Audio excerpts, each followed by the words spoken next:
Welcome back to my channel. My name is Raman and you are watching solar facts. चलिए शुरू करते हैं अपना आज का टॉपिक। आज के अपने इस टॉपिक में हम सीखने वाले हैं what is earth leakage relay.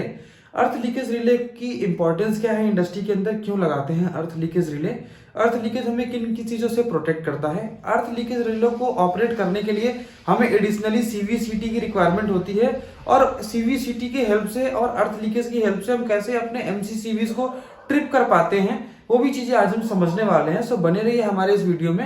हम आपको कनेक्शन डायग्राम से लेके सारे कंपोनेंट्स के बारे में सिखाने वाले हैं। तो चलिए इस टॉपिक को अच्छे से समझ लेते हैं कि what is earth leakage relay. Earth leakage relay का वायरिंग डायग्राम किस तरीके से हम करते हैं, what is CBCT and MCCB जो होता है उसको किस तरीके से with the help of CBCT and earth leakage relay हम कैसे ट्रिप कराते हैं if there is any leakage current flows into the circuit. देखिए सबसे पहला पॉइंट आता है कि अर्थ लीकेज रिले की रिक्वायरमेंट क्यों है हमारी इंडस्ट्री में। अर्थ लीकेज रिले इज इंपॉर्टेंट कि जब भी किसी भी इलेक्ट्रिकल सर्किट के अंदर लीकेज करंट फ्लो करता है तो उसको आइडेंटिफाई करने के बाद, लीकेज करंट फ्लो करने का मतलब क्या होता है कि देखिए मैं केस लेता हूं कि अगर कोई भी मशीन या इक्विपमेंट है उसमें अगर लीकेज करंट हो रहा है, इट मीन कि कहीं से न्यूट्रल ब्रेक हो गया या कोई फेज बॉडी से टच हो गया, तो क्या होगा कि करंट जो है वो लीक करना शुरू हो जाता है। लीकेज करंट उस सिस्टम के अंदर देखने को मिलेगा और कोई भी ह्यूमन बॉडी अगर उसको टच करता है तो वो लीकेज करंट क्या होगा, उस ह्यूमन बॉडी के थ्रू फ्लो होके क्या हो जाएगा, ग्राउंड हो जाएगा। ऐसे केसेस में क्या होता है कि जो भी करंट हमारा फेज से फ्लो करता है, न्यूट्रल से इक्वल अमाउंट ऑफ अगर करंट फ्लो कर रहा है, इट मीन्स कि सिस्टम जो है वो हेल्दी है। बट कभी कभी क्या होता है कि हमारा सिस्टम अनहेल्दी होने की वजह से आई कैन से लाइक कि लीकेज करंट या वी कैन से कि कोई फॉल्ट हमारे सिस्टम के अंदर होने से क्या होता है कि एक amount of current like that is called leakage current क्या होता है कि सर्किट के अंदर से फ्लो होने लगता है। उस लीकेज करंट से क्या होता है कि ह्यूमन बॉडी को बहुत ज्यादा शॉक लगने के चांसेस होते हैं।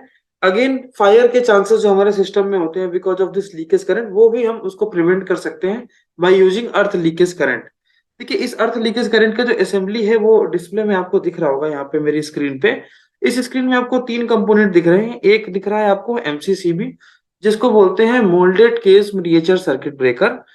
इसके बाद क्या होता है आपको उसके नीचे दिख रहा होगा सीबीसीटी जिसको बोलते हैं कोर बैलेंस करंट ट्रांसफार्मर। उसके बगल में आपको एक रिले दिख रही होगी जिसको हम बोलते हैं अर्थ लीकेज रिले।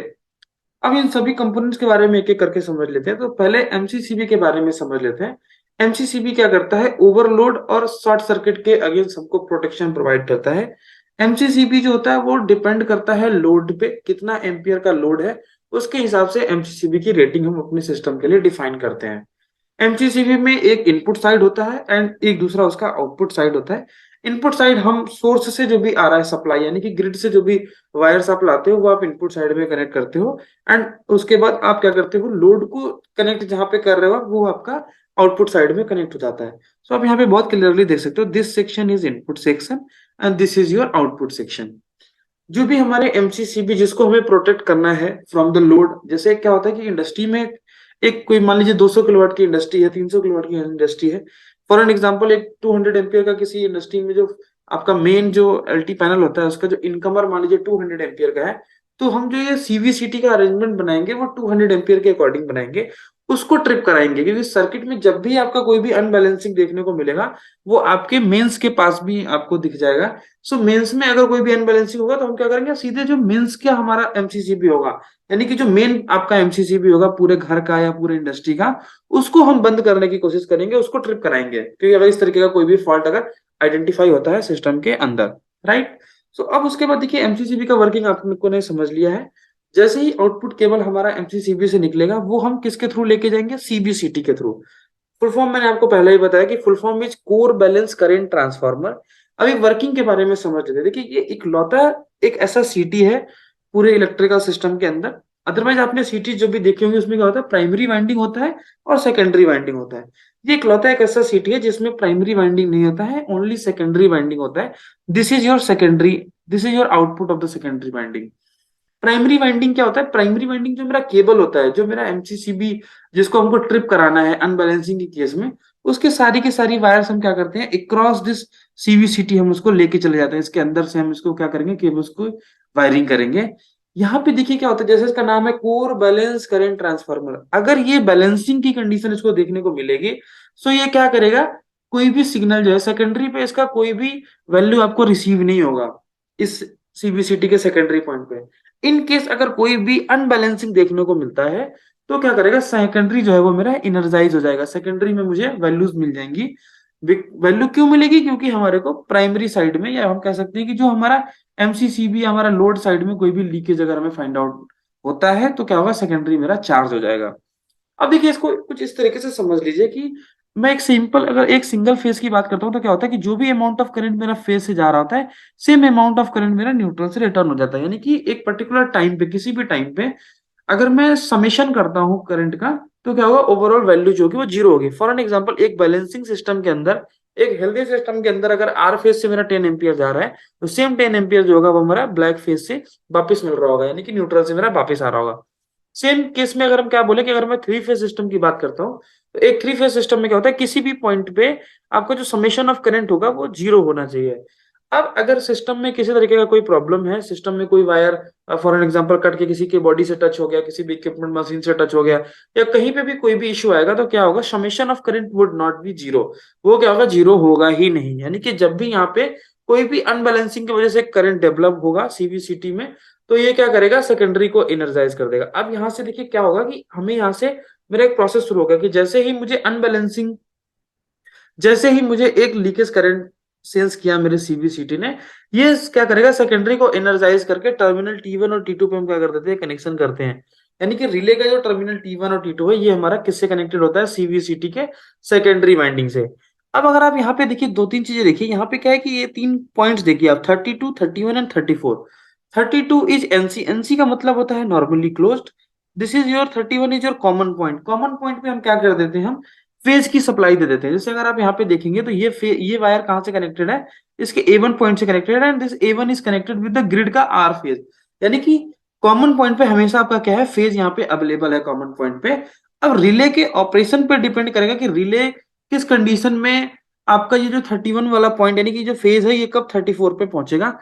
ये काम किसका है, ये काम आपका रिले करेगा। कब करेगा, जब ये सेंस करेगा लीकेज करंट को। जब जैसे ही ये लीकेज करंट को सेंस करेगा, ये क्या होगा, जो एनओ पॉइंट है वो मेरा एज ए एनसी पॉइंट की तरीके से रिएक्ट करेगा। अब ये एनओ जो पॉइंट है, ये किससे कनेक्टेड है, ये मेरे संट कॉइल से। अब देखिए इसमें एक चीज और समझने वाली है कि जितनी भी एमसीसीबीज होती हैं, उसको अगर आपको ट्रिप कराना है with the help of relay, तो क्या एमसीसीबी के अंदर हम क्या कर देंगे, एक संट कॉइल बना देंगे।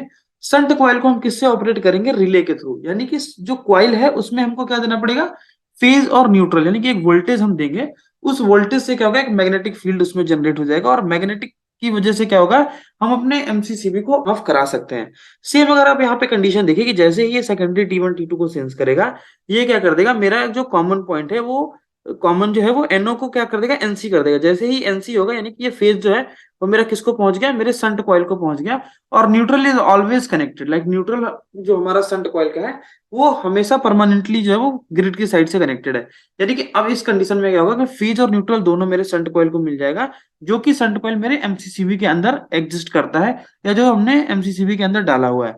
अब इस संट कॉइल को जैसे ही वोल्टेज मिलेगा, ये क्या कर देगा, इस सिस्टम को ट्रिप कर देगा। So this is the mechanism of ELCB, earth leakage protection relay जो है इसको बोलते हैं।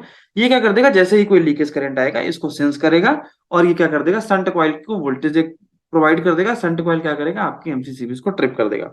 इसके अलावा अगर आप इस रिले को देखोगे तो यहाँ पे दो चीजें और हैं। यहाँ पे एक लिखा हुआ है, देखिए करंट, यानी कि I delta n fault current, delta t in seconds. यानी कि अगर आप यहाँ पे दोनों चीज देखोगे तो आप क्या कर सकते हो, फॉल्ट करंट की वैल्यू को भी डिफाइन कर सकते हो, यानी कि लीकेज करंट। जैसे अगर आप इसको यहाँ पे देखो तो 0.1, 0.3, 0.5, 1, 3, 5 एंड 10, यानी कि 10 एम्स तक अगर फॉल्ट करंट आपके सिस्टम से आएगा, तो ये रिले क्या कर देगा, इसको ऑपरेट करेगा।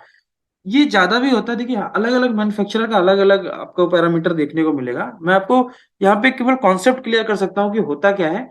बाकी आपको आपके पैरामीटर के हिसाब से आप सिलेक्शन कर सकते हो डिवाइसेस का, उसके हिसाब से आप सारे वैल्यूज को सेट कर सकते हो अपने सिस्टम के अंदर। सेम देखिए, अब यहाँ पे अगर आप देखोगे तो दो स्विचेस दिख रहे हैं आपको, एक करंट का दिख रहा है और एक टाइम का। यानी कि यहाँ से आप फॉल्ट करंट की वैल्यू सेट कर सकते हो, यहाँ पे टाइम डिले, यानी कि उस पर्टिकुलर फॉल्ट को अचीव करने के बाद कितने सेकंड के बाद ये रिएक्ट करे, और कितने सेकंड के बाद आपको एमसीसीबी ट्रिप करना है। तो अब जैसे क्या होता है कि 0.1 एम्पियर, यानी कि 0.1 एम्पियर भी अगर आपका यहाँ पे देखने को मिला लीकेज करंट, तो ये क्या कर देगा, आपके सिस्टम को ट्रिप कर देगा। कितने सेकंड से कर सकता है, इंस्टेंट कर सकता है, 0 सेकंड या 0.15 सेकंड, 0.3 सेकंड, 0.5 सेकंड, 0.8 सेकंड। इस तरीके से आप अगर देखोगे, आपके पास एक टाइम भी प्रोवाइड कर दिया कि आपको कितनी जल्दी कितने फास्ट आपको रिएक्ट करना है, एमसीसीबी को कितनी जल्दी ट्रिप करना है। इसी तरीके से आप करंट को अपने हिसाब से एडजस्ट कर सकते हो अपने एप्लीकेशन के हिसाब से। इन सम केसेस में 1-2 एम्पियर तक लोग भी सेट करते हैं। In some cases people go for only 0.1 ampere or 0.3 ampere, and in some cases people also go for 0.01 ampere or 0.03 ampere. सो जो भी आपकी रिक्वायरमेंट है उसके हिसाब से आप सेट कर सकते हो। ये रीसेट और टेस्ट बटन होता है बेसिकली। आप इसको अगर एक बार आपका ये जो सेंट कॉइल ऑपरेट करके इसको ऑफ कर देगा, तो आपको इसको ऑफ करके वापस ऑन करके रीसेट और टेस्ट बटन से आप इस पूरे सिस्टम के इसको चेक भी कर सकते हो। So this was the mechanism कि आपका अर्थ लीकेज रिले काम कैसे करता है, सीबीसीटी क्या करता है। ये सारी चीजें आपको डिफाइन कर दी हमने यहाँ पे। होप कि आपको ये सारी चीजें समझ में भी आ गई होंगी। आशा करता हूँ दोस्तों मेरा ये वीडियो आपको काफी इन्फॉर्मेटिव लगा होगा, और ऐसे ही इन्फॉर्मेटिव वीडियोस देखने के लिए हमारे सोलर फैक्ट्स चैनल को लाइक कीजिए, शेयर कीजिए और सब्सक्राइब करिए। Thanks for watching this video. Thank you so much.